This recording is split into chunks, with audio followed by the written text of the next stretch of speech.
পাটি চেপ্টা পিঠা বনাম তাৰ বাবে মই ফিলিংছটো বনাই লৈছোঁ। নাৰিকলখিনি প্ৰথমে ভাজি লৈছোঁ, অকণমান ইলাচি, শুকান গাখীৰ, তাৰপিছত আপোনাৰ চুজি। কাতি বিহুৰ বহুত বহুত শুভেচ্ছা থাকিল। আজি আপোনালোকক এটা কাতি বিহুৰ স্পেচিয়েল পিঠা বনাই দেখাম বুলি ভাবিছোঁ, পাটি চেপ্টা পিঠা। চাই থাকক। এয়া মই পিঠাগুড়ি, ময়দা, পিঠাগুড়ি যিমান ল'ম ময়দা তাৰ আধা ল'ম, তাৰপিছত আৰু অকণমান নিমখ আৰু অকণমান চেনি দি বেটাৰটো বনাই লৈছোঁ। আৰু মই গাখীৰ দি বনাইছোঁ দেই তাৰ বেটাৰটো। আৰু নাৰিকল আৰু গুড়, নাৰিকল, গুড় আৰু চুজি এইখিনি দি পেলাই ভাজি এটা হেৰি কৰি লৈছোঁ, তাৰ মাজত ফিলিং দিবলৈ। বাকীখিনি চাই থাকক, দেখাই আছোঁ দেই।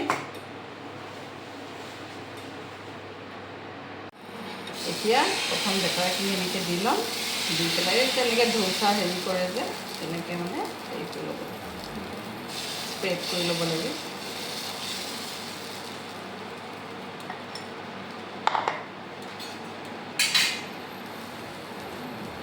বাকী দেৱালী লাইট লগাই দিলোঁ দেই।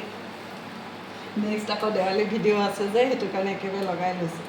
এতিয়া এই ফিলিংছটো মই এনেকৈ হেৰি কৰি লৈছোঁ দেই দিবলৈ কাৰণে, সেইটো এনেকৈ দীঘলীয়াকৈ লগাই লৈছোঁ। এইটো অকণমান মানে হেৰি হ'ব লাগিব, শুকাব লাগিব, অকণ টিকি আছে যে অকণমান শুকান হৈ ল'ব লাগিব। তাৰপিছত এনেকৈ দি দিয়াৰ পিছত এইটো অকণমান সাৱধানে উলিয়াব লাগে আৰু দেই।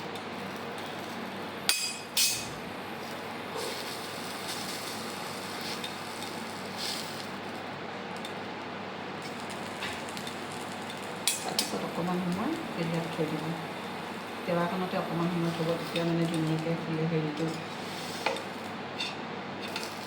অকণমান সিজক তাতে।